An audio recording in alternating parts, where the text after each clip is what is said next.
Hi everyone, I'm Robert Moody. I'm the music director of the Portland Symphony Orchestra. I'm here in the U.S. Customs House in Portland, Maine.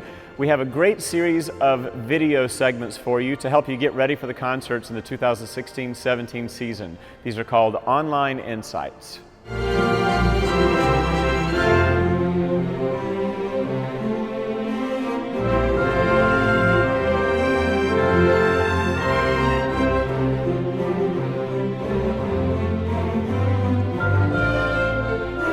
I'm so excited to talk to you about this, our 2016-2017 opening classical concert series. This year is the 92nd season for the Portland Symphony Orchestra. It's my 9th season as music director, and I feel we've really put together one of the greatest amounts of wonderful variety for you in our concerts coming up this year, and we kick that off very clearly even with the very first set of performances. I'm actually standing in Portland, Maine right now, and in a pretty amazing building. This is the U.S. Customs House in Portland, and this is just, as you can maybe see behind me, a gloriously beautiful building with a very rich history. This Customs House right on the waterfront is a real testament to the great maritime history here in Portland. The opening concert cycle for classical concerts happens this time actually on a Sunday and Monday night. So want to make sure that's clear to our Tuesday subscribers and people buying tickets for the Tuesday concert, normally on Tuesday, this time Monday night. So October 9th and 10th, Monday the 10th. We'll see you at those concerts, and if you're there, you'll get a chance to hear music of Beethoven, Bates, and Respighi. 2 B's and an R. The first is the Beethoven 4th Symphony.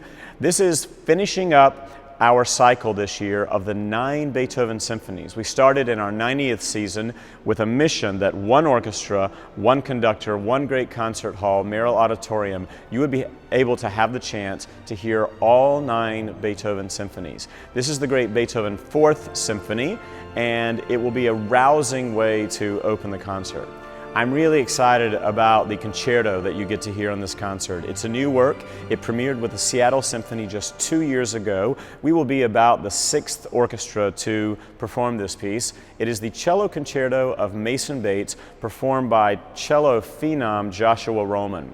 Let me tell you a bit about Bates. Actually, if you've gotten to know me over the years, you probably have heard this name quite a lot and heard some of his great music. Mason Bates is the composer in residence for the Kennedy Center in Washington, D.C., the first ever named composer in residence for the Kennedy Center. Prior to that, for 5 years, he was composer in residence for the Chicago Symphony. Prior to that, the San Francisco Symphony. He won the Prix de Rome, the Prize Berlin for composition, and on and on. Mason also happens to be one of my greatest friends. I've known him since he was 16 years old and I was 26 years old. I was even a groomsman in his wedding. I'm very proud of Mason's work, and he has moved in the past few years into the concerto writing realm. He wrote a fantastic violin concerto. You can find a recording of that performed by the great violinist Anne Akiko Myers with the Pittsburgh Symphony if you're interested. There's not yet a commercial recording of the cello concerto, but boy, are you in for a treat. Joshua Roman started out his young career as principal cellist of the Seattle Symphony. He won this job, I think, when he was 20 years old. He did that for a few years and then moved on to become a concert cellist. This work is so powerful and such a virtuosic showpiece, but also a melodic showpiece for that which I have to tell you is my very favorite instrument of all, the cello. I say that because I'm a cellist as well. For the finale of these opening concerts, we have pulled out all the stops. We are performing the Respighi Pines of Rome. Now, if you don't know this piece by the title, I will assure you, you know at least the finale of this piece. So go to YouTube, look up Respighi Pines of Rome, and you might type in Pines of the Appian Way. That's the final movement. You will immediately go, oh yes, I know this incredible piece. The work is to describe the various areas around Rome.